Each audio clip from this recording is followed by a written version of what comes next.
ચલો મિત્રો, યામ ભૂમિતિની અંદર આપણે લગભગ છેલ્લા બહુ ટાઈમથી સમજો એમ વિડીયો તમે જોઈ રહ્યા છો, એમ પેશન્સ રાખી રહ્યા છો, ધીરજ રાખી રહ્યા છો એમ. બાકી આમ 4-5 કલાક એક જ જગ્યાએ ચોંટીને બેહવું કોઈ એના મોટી વાત નથી એમ. ચલો મિત્રો, યામ ભૂમિતિની અંદર આપણે છેલ્લો દાખલો છે. આના આગળ જે દાખલો હતો એને મળતો આવતો દાખલો છે, સેમ ટુ સેમ છે, પણ પરીક્ષાની અંદર કદાચ પૂછાઈ શકે છે એટલા માટે થોડું સાદુરૂપ, થોડું 11-12 હતું એમ. એટલા માટે સ્પેશિયલ તમારો ભોળો ભાળો ચહેરો જોઈ અને આ દાખલો પાછો સ્પેશિયલ બનાવેલો છે. ક્લિયર ને? ક્લિયર. ચલો દાખલા ઉપર જઈએ.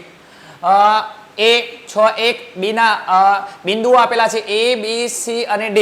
ચલો 4 બિંદુઓ આપેલા છે A B C D અને ચારે ચારના યામ છે આગળ. એ ક્રમમાં સમાંતર બાજુ ચતુષ્કોણના શિરોબિંદુઓ હોય તો P ની કિંમત શોધો. ફરી દાખલાની અંદર કયા ચતુષ્કોણની વાત કરે છે? સમાંતર બાજુ ચતુષ્કોણની વાત કરે છે. હવે સમાંતર બાજુ ચતુષ્કોણની વાત કરે છે તો સૌથી પહેલા આપણે સમાંતર બાજુ ચતુષ્કોણની અંદર આગળના દાખલાની અંદર જોયું હતું કે સમાંતર બાજુ ચતુષ્કોણના વિકર્ણોના માપ કેવા હોય છે? સમાનો છે. ક્લિયર ને? ક્લિયર. બસ દાખલો આટલો જ છે. એક પોઈન્ટ ને પકડો, સમાંતર બાજુ ચતુષ્કોણ. હવે સમાંતર બાજુ ચતુષ્કોણ છે તો એના વિકર્ણોના માપ કેવા હોય? સમાન. બસ એક કામ કરો, ચતુષ્કોણ દોરી દો. અહીંયા નાનું અમથું ચતુષ્કોણ દોરી દો. ચલો એના 4 બિંદુ A B C અને D. ક્લિયર. બીજું એમ ના કહેતા સાહેબ આવું ચમ દોર્યું છે, મુકડીઓ બીજો નહીં હો. ક્લિયર.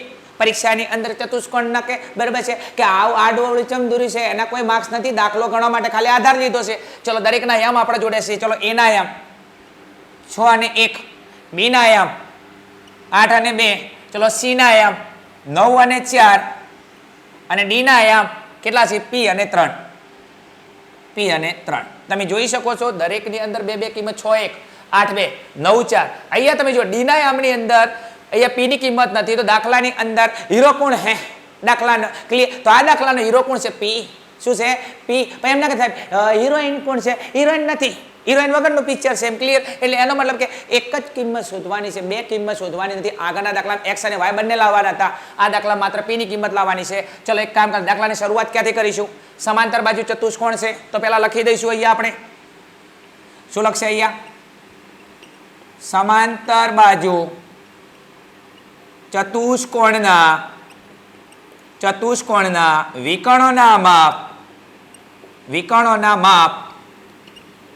સમાન હોય છે.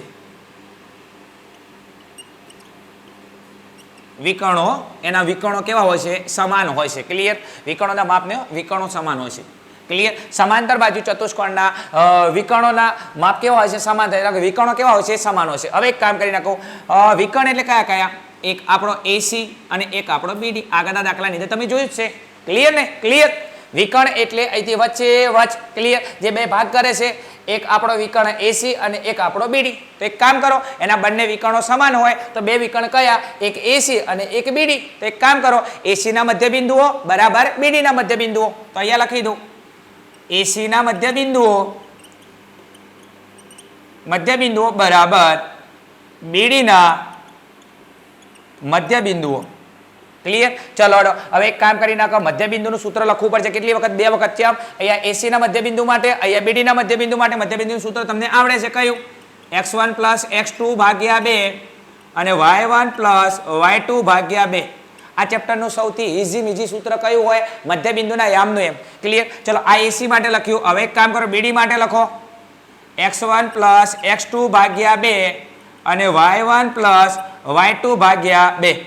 હવે એક કામ કરી નાખો, અહીંયા AC ના યામ લ્યો, અહીંયા BD ના યામ લ્યો. તો આ રહ્યો A, આ રહ્યો C, આગળ છે A. તો અહીંથી શરૂઆત કરો. ચલો x1 y1 x2 y2. Clear. તો એક કામ કરો, લખી દો અહીંયા. ચલો x1 કેટલો છે? 6 પ્લસ x2 કેટલો છે? 9 ભાગ્યા 2. ચલો y1, બીજી કિંમત y1, તો આ y1 1 અને y2 કેટલા? 4. તો 1 + 4 ભાગ્યા 2. ચલો આ આપણે કોના યામ લીધા? AC ના. હવે એક કામ કરો, આ સૂત્ર માટે કોના યામ લો? BD ના. તો એક કામ કરો, કોના? BD ના. કોના? BD ના. ઓકે. આગળ વિકર્ણ હો, બીજું કોઈ નહીં. આગળ હડો. હવે એક કામ કરો, અહીંયા BD ના. તો આ રહ્યો B, આ રહ્યો D. ચલો x1 y1 x2 y2. તો x1 અહીંયા મૂકી દઈએ. કેટલા? આ x1 8 અને x2 P. તો x1 8 અને x2 ની કિંમત જે આપણે શોધવાની છે કઈ? P ભાગ્યા 2. ચલો y1 કેટલો છે અહીંયા 2 અને y2 કેટલો છે 3, તો y1 2 અને y2 3 ભાગ્યા 2. ક્લિયર. હવે એક કામ કરી થોડો સરવાળો કરી દઈએ. ચલો 9 6 15, 15 ભાગ્યા 2. ચલો 1 ને 4 5, 5 ભાગ્યા 2.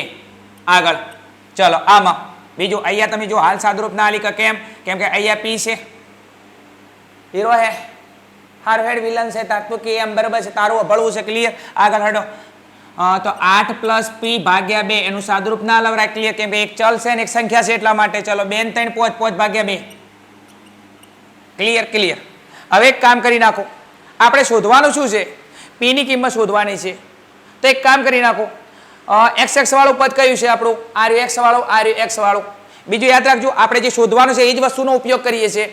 તો આ x વાળું પદ છે અને આ x વાળું પદ છે. તમે જુઓ p ની કિંમત શેમાંથી મળશે, x વાળા પદની. પણ x વાળું પદ એકલું ને લ્યો, આ પહેલું x વાળું, આમાં પહેલું x વાળું, આમાં પહેલું x વાળું. તો x વાળું પદ કયું છે 15 ભાગ્યા 2 અને એની હરખામણી કોની વાળે કરો, આની સાથે. કેમ આ x વાળું પદ, આ x વાળું પદ. બીજો 5 ભાગ્યા 2 5 ભાગ્યા 2 અહીંયા આપણે જરૂર નથી. કેમ p ની કિંમત લાવવા માટે p વાળું સમીકરણ એક આ રહ્યું અને એક આ રહ્યું. ક્લિયર. બીજો બંને x વાળા પદ છે તો એને અહીંયા લખી નાખો 15 ભાગ્યા 2 બરાબર 8 + p ભાગ્યા 2. ચમ આની જરૂર નથી. કેમ, મને મજા આવે, મજા નહીં આવતી, આપણે એની કોઈ જરૂર નથી. જરૂર ના હોય તો શું કરવા લખવું પડે, આપણે p ની કિંમત લાવવાની છે. તો એક કામ કરો, x વાળા પદની હરખામણી કરી નાખો એટલે p ની કિંમત મળી જશે. ચલો એક કામ કરો, અહીંયા ચોકડી ગુણાકાર થાય એવો છે તમે જુઓ 15 × 2 તો 15 દૂના 30. બીજું આખું પદ છે લખું છું અહીંયા, આખા પદનો ગુણાકાર છે, ડાયરેક્ટ ના થાય. તો 8 + p. ચલો એક કામ કરો, અહીંયા 30 એમના એમ બરાબર 8 દૂના 16 પ્લસ 2 × p 2p. શું 2p નહીં પીવું કોઈ, અને હવે પીવું પડશે. કેમ, લગભગ બહુ ટાઈમથી દાખલો ગણો. ક્લિયર. પીવું પડશે પાણી. આગળ હડો 2 × p લે 2p. આગળ હડો. ચલો એક કામ કરો, ચલવાળા પદ એક બાજુ, અચળ પદ એક બાજુ. તો અચળ પદ કહે છે 30 અને 16, તો 30 આ 16 શેમાં છે બરાબર ની અંદર પ્લસમાં છે, અંદર જાય તો માઇનસમાં બરાબર 2p શેમાં છે, 2p શેમાં હે 2p શેમાં હે પ્લસમાં છે. આગળ હડો 30 માંથી 16 કાઢો કેટલા વધે 14 બરાબર 2p. હવે એક કામ કરો, બરાબર એટલે કયો સંબંધ ભાગાકારનો, તો 14 એમના એમ આ 2 ચો આવશે ભાગાકારમાં બરાબર p. અહીંયા 7 દૂના 14 ભાગ પડે. ક્લિયર. 2 2 ગયા તો 7 બરાબર p, માટે p બરાબર 7.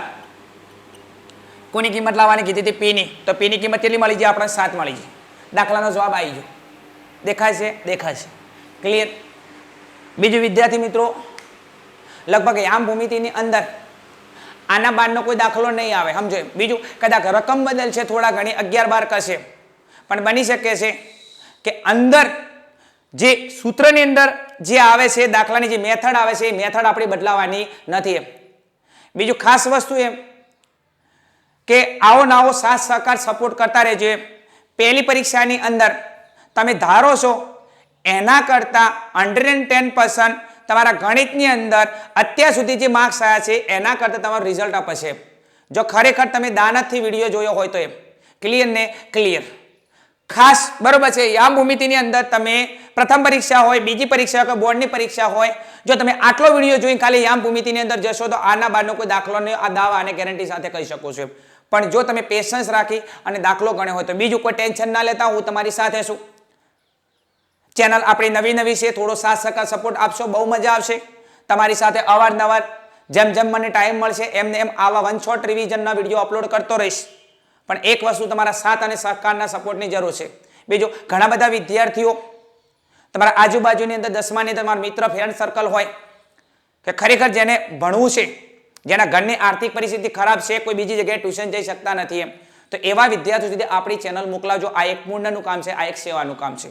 બીજું ખાસ જો ખરેખર ચેનલની અંદર મજા આવતી હોય કે સાહેબ યામ ભૂમિતિના વિડીયાની અંદર સાહેબ બહુ મજા આવી છે, સાહેબ થોડા ઘણો જે ડર લાગતો હતો એ કમ્પ્લીટ ડર દૂર થઈ ગયો છે, યામ ભૂમિતિ અમને કમ્પ્લીટ આવડે છે, તો ખાસ જો વિડીયોની અંદર કોઈ શીખવા મળ્યું હોય તો કોમેન્ટની અંદર કહેજો એમ કે સાહેબ બહુ મજા આવી યામ ભૂમિતિ જોડે ભણવાની, સાહેબ તમારી જોડે, સાહેબ ખબર બી ના પડી સાહેબ 4-5 કલાક ચો જતા રહે. સમજો એમ વિદ્યાર્થીઓ જ્ઞાન ગમત સાથે જ્ઞાન સમજો એમ. જેમ જેમ ટાઈમ મળશે એમ એમ તમારા માટે આવા વન શોટ રિવિઝન અને ગણિતની અંદર હેલ્પ કરતો રહીશ. પણ થોડી તમે મારા માટે હેલ્પ કરજો, આપણી ચેનલ નવી છે એટલા માટે.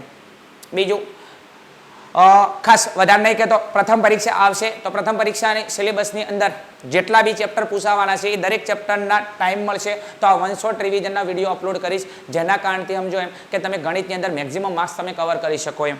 પણ થોડો ચેનલને સાથ સહકાર સપોર્ટ આપજો એમ. હજી સુધી આપણી ચેનલ આર્યન ક્લાસીસ જેને સબસ્ક્રાઇબ ના કરી હોય તો મિત્રો તમારી જવાબદારી સમજીને એને સબસ્ક્રાઇબ કરી દેજો. ચલો મળીશું એક નવા ચેપ્ટરની અંદર ફરી આ રીતે 1 શોર્ટ રિવિઝનની અંદર. ત્યાં સુધી મિત્રો જોતા રહો અમારી ચેનલ આર્યન ક્લાસીસ. હસતા રહો, મુસ્કુરાતા રહો. જય હિન્દ, જય ભારત. મિત્રો કોમેન્ટ મારવાનું ના ભૂલતા જો વિડીયો તમને સારો લાગે તમને હેલ્પફુલ થયો હોય તો. ચલો મળીશું. Okay, thank you. જય હિન્દ, જય ભારત. તથાસ્તુ.